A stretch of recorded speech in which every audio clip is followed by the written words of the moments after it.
Alright, hello and welcome to my analysis of the 2023 Baseball Hall of Fame ballot. So, I'd like to start off by crossing off the names that have just no shot of making it at all. People like Johnny Peralta, Mike Napoli, Andre Ethier, J.J. Hardy, Jacoby Ellsbury, Bronson Arroyo.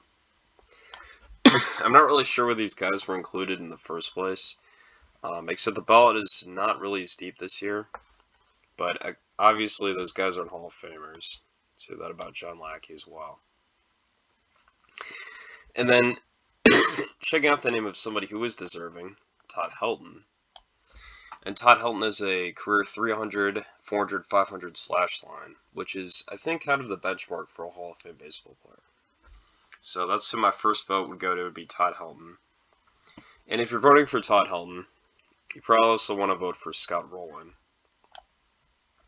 And Scott Rowland has 70 WAR, which is about the same amount as Ron Santo, the Cubs legend who was elected to the Hall of Fame about 10 years ago. And the guy who had the third most votes among the returning candidates is actually closer Billy Wagner, who has 422 career saves. Now, I wasn't completely sold on Wagner for a long time, but I think if you look at his rate statistics, I'm really starting to come around on him. But if you're voting for Billy Wagner, you should probably also vote for K-Rod, who has 437 career saves, and he got the single season record. Now, K-Rod had a pretty bad decline in the second half of his career, but I think that those two are recently the best closers on this ballot. There's only 8 relief pitchers in the Hall of Fame, so I don't think that the quality is going to go down too much by adding 2 more. And then we can look at Houston Street. Now, he only had 300 career saves, right? And we used to think of 300 saves as being like a Hall of Fame number for a closer, but I think that the stakes have got to be raised higher to more like 400 now. Or perhaps 500. But definitely somewhere in the 400, 500s range is where you get to being a Hall of Fame closer. So vote for those 4 guys. But what I don't like is that you have 2 relievers voted for, but no starting pitchers, right? So the best starting pitchers on this ballot are Mark Buehrle and Andy Pettitte. Both of those guys get over 200 career wins and have over 60 career WAR. And they're the only 2 on this ballot who could say that. John Lackey has 188 career wins. That's not a Hall of Fame number. Yeah, his statistics are just not good enough. Although he did win 3 rings, I think with 3 different teams, the Angels, Red Sox, and Cubs, but that's not good enough. So, another guy that should be voted for, Jeff Kent. He has 377 career runs, the most by a second baseman. And typically every other player, I think, who's the league leader in home runs at their position is in the Hall of Fame. So that leaves us with 7 guys voted for so far. And you can vote up to 10, right? So the best player I've not voted for is definitely Alex Rodriguez. He's the only guy on this ballot with 3,000 hits, with 600 runs. So, and he's the only guy who won multiple MVPs. So despite the steroid controversies, I think that he's good enough where he should be getting more votes. He's obviously not going to get inducted this year, but he does have an outside shot, right? So, with those 8 guys voted for, is there 2 other names worth checking off on this list?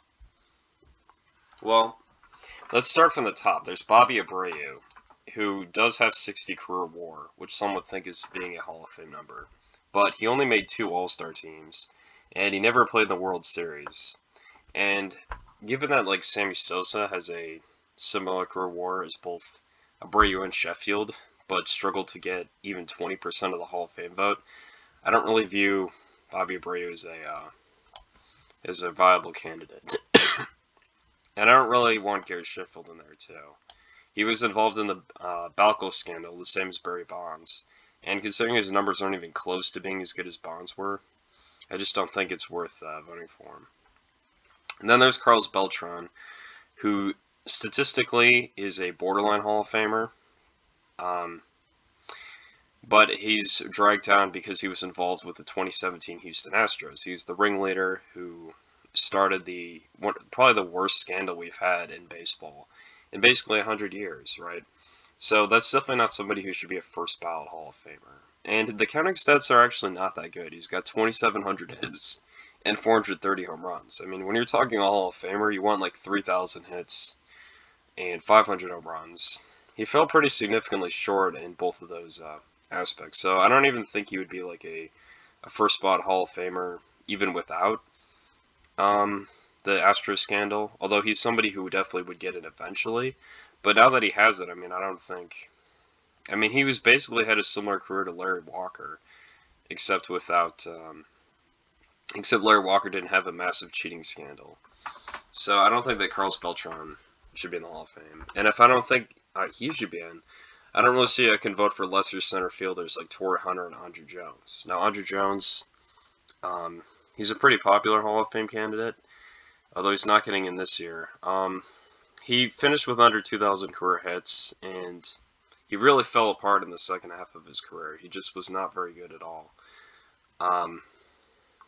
And then you look at the reigning candidates. Omar Vizquel has domestic abuse issues. So the question it comes down to Jimmy Rollins or Manny Ramirez. Like, should those guys have a vote thrown their way? I mean, there already is a steroid-using Red Sox player in the Hall of Fame in David Ortiz, so I'm not sure that I would want to add Manny to that as well. I think one of those guys is enough. I don't think you need both of them. And then, of course, there's Jimmy Rollins. Jimmy Rollins only got 9.4% of the vote last time, but, you know, the 2008 Phillies do not have a single guy in the Hall of Fame, and I think that every World Series team should have at least one. So I think I might actually vote for Jimmy Rollins. Although, he does have sub-50 WAR, and you already have a lot of mediocre shortstops in the Hall of Fame, like Travis Jackson and Rabbit Marinville. So,